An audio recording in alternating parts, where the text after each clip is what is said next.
Is this good content? Is this what you wanted to see? Maybe I'll title this video 10 minutes of an old man suffering. Might be a good video title. Oh God. All this for the camera. It is a good camera though. Whew. If I had a big camera right now, I'd be tumbling down this hill. Oh boy. That's good content for sure.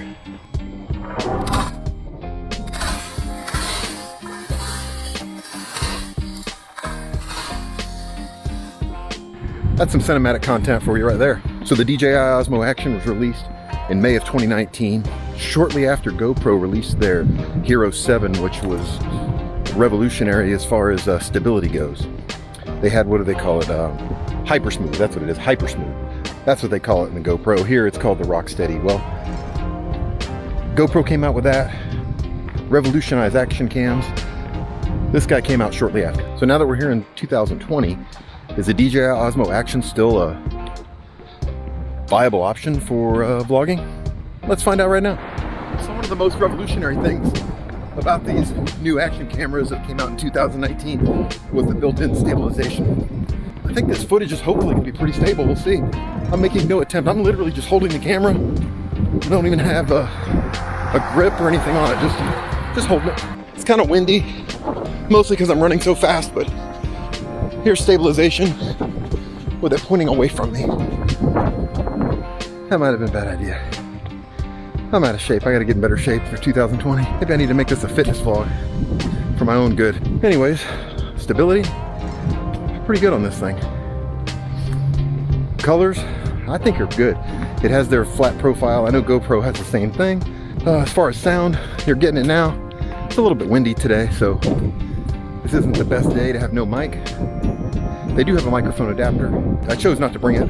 I just wanted to go light today and just carry this camera in my hand, as it is. A lot of people would ask, why would you use this over an iPhone? iPhones are $1,000. This camera's around 300 bucks or so. It was around 400, I think, when it first came out. There's been all kind of specials. Who knows what it is? It's between $300 and $400 right now. I think this is a better camera, personally. I think I get better images here than I do on the iPhone, but everybody's gonna have a difference of opinion on that. And can you do epic slow-mo like this on the iPhone?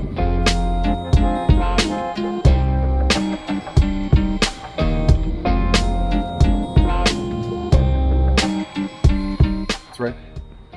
It shoots 4K, 60 frames a second. Yes, you can probably do that on the iPhone as well. I just think it's more fun on this to do it.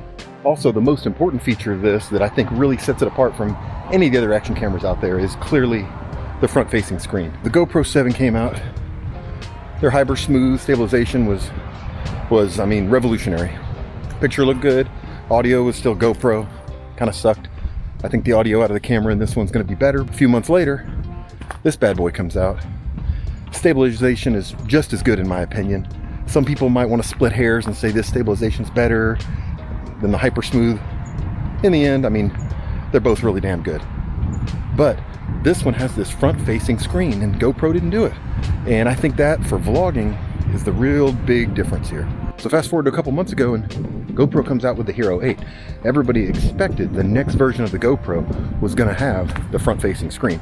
The 8 came out, no screen. Apparently there's some sort of fictional media mod that's supposed to come out at some point that allows you to attach a cage, light, a microphone, and some sort of gigantic external monitor on top. I don't know about gigantic, but just put a front-facing screen, GoPro.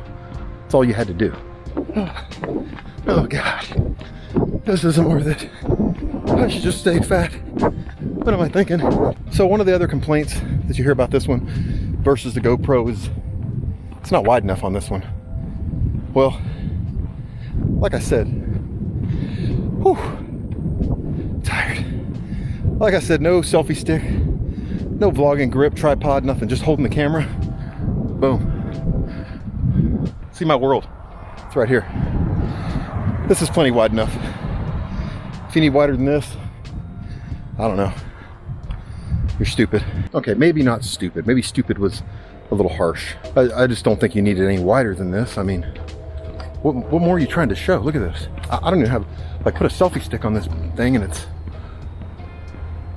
I mean, is this good? Is this what you're wanting to see? This is really not wide enough for you? What more did you want to see? Like my neighbors, where they live a mile and a half away? Did you want to see that? Was that what you were interested in looking at? Because this isn't wide enough for you? Oh, look at the ducks. Cinematic sequence commencing. Oh yeah, look at this. Well, if you came here for the cinema, you came to the right place. Cozy up in your recliner and get you some popcorn, because things are cinematic on this channel. That's how we roll. We roll very cinematically. As I continue to take you on this cinematic journey using the Osmo Action, we're gonna continue with stability and leading lines. It's all about the leading lines. Another area I think this beats the GoPro is just kind of the ease of use with the touchscreen and the menu system. I just feel like it's really simple. It's got the little quick switch button on the side. You can switch from the front to back screen with a long press, or you can kind of preset. So I can have my 24 frames a second, I can have my 60 frames a second for my slow motion cinematic sequences, and I can just give that a little tap, boom, have it set up for photos, give it another tap, switch to photo mode. It's just nice that it can switch the modes with a simple button. I don't even have to flip it around. When I'm on the front screen here, I can just tap that side button and switch through the different custom setups that I've created. The GoPro 8 has something similar, I think. I'm not as familiar with the GoPro 8, to be honest with you. Colors look a little better on that GoPro 8, but this is fine again. Maybe when that media module comes out and they can put that little mini shotgun mic here on the side, maybe that'll make a difference and make me want to give it a try. But for right now, ease of use, 100% goes to this one. Touchscreen's very easy to use. It works like your phone. I got to give this one the check mark for ease of use. The whole point of this is really the main difference between this, the GoPro, and any of the other action cameras out there. I really think those are the only two that matter. The real difference is this front-facing screen. If you're going to use this camera for vlogging and not solely for action sports, and you want to be able to video yourself and have an idea about your framing, hands down, this is the winner. Sure, I'm in frame without this. That's going to be the argument for GoPro. It's so wide, you're always in frame. You are. That's correct. Maybe, am I in frame now? I'm in frame. Is this how I want to be framed? No. Is this how I want to be framed? Is this how I want to be framed? I mean, maybe it is. Any of these things might be what you want. But on this camera, I can decide. The GoPro, just gotta keep them fingers crossed. Hope it came out all right. We do another running test. Not necessarily for the camera's sake, but for my sake. So we go into this year getting back in good shape again. It's another reason I need to stop with all the Disney vlogging. Too many snacks. Is this good content? Is this epic stabilization?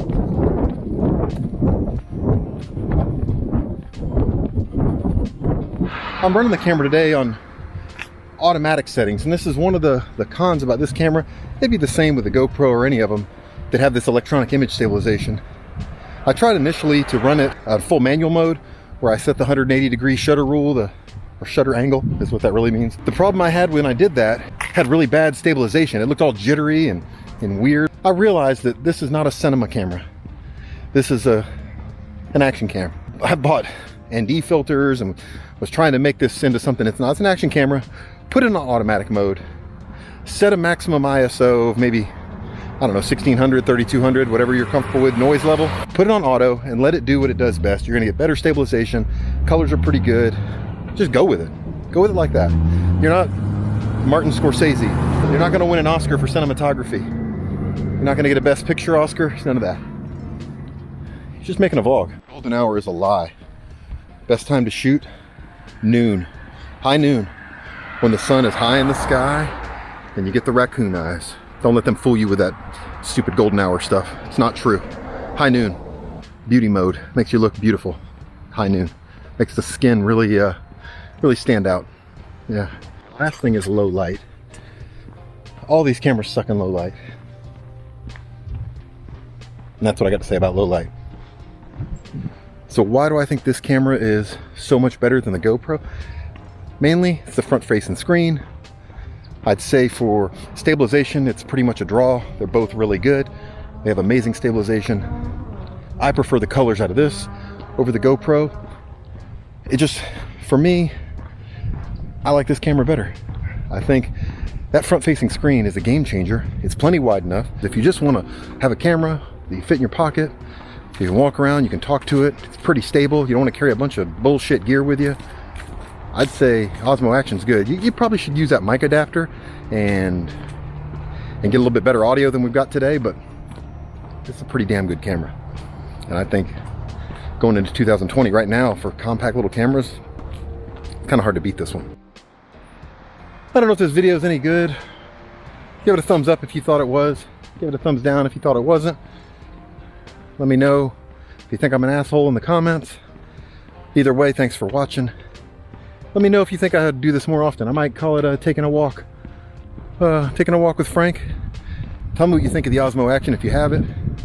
Tell me why I'm wrong and that you should get the GoPro instead. And maybe you're watching this video in the future and all those media mods have already come out and everything I said about them was wrong. Let me have it down below. Thanks for watching.